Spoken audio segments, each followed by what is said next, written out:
being able to act in Portuguese again, because it had been a bit since you had done that. Yeah. Like, does that change, like, does your brain work differently? Absolutely. Yeah. It's so liberating. It's like, I keep quoting Javier Bardem. I don't even know if he really said that.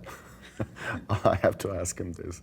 But I think I read somewhere that Javier said that when he works in Spanish, in English, is as if there was like a big office in his brain, like with people like trying to make that thing work and send telephone calls and emails and all that. And when he works in Spanish, the office is empty. And I think that that's a great metaphor.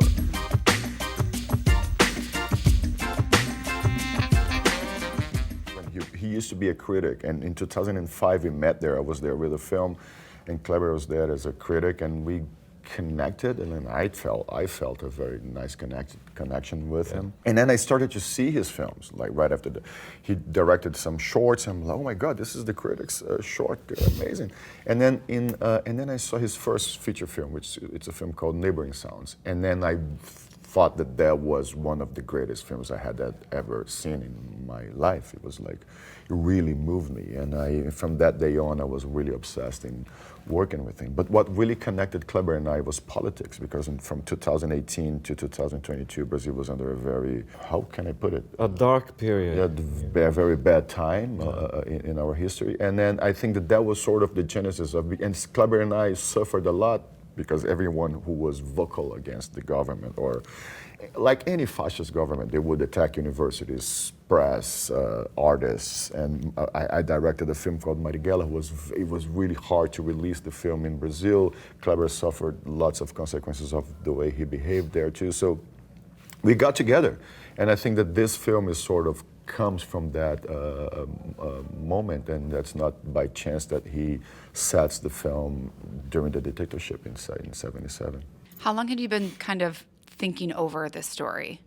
I had been thinking for a number of years, because in fact this film would not exist without my previous film, which is a film essay, a documentary. It's a very different kind of film. But because I spent so much time, looking at archive material and old newspapers at the archive, I confirmed many of the memories that I had about the 1970s, and that gave me the basis on which I could develop The Secret Agent. So it's a very interesting case of two very different films feeling emotionally they are very similar emotionally. Did you always have him in mind, or when did that kind of... I always had him in mind. We were discussing this today in the car. Because yesterday somebody asked a really interesting question which no one had asked before. The first question right off the bat was, who was your second option for the role? And I was like, there was no second. Look at his face. There was no second option. Are you safer now than during the time, even a couple of years ago? Like, how are you experiencing things in your work now? That's a very good question, and the answer is yes. I think Brazil has gone back to behaving and acting in real life like a democracy. This week, the former president is actually being tried for his crimes, and it does look like he will go to jail by the end of the week.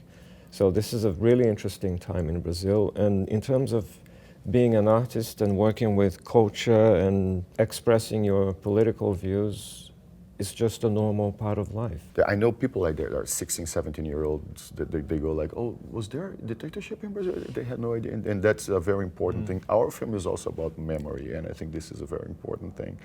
To see Brazilians seeing themselves represented in artists, because for a long time during the Bolsonaro's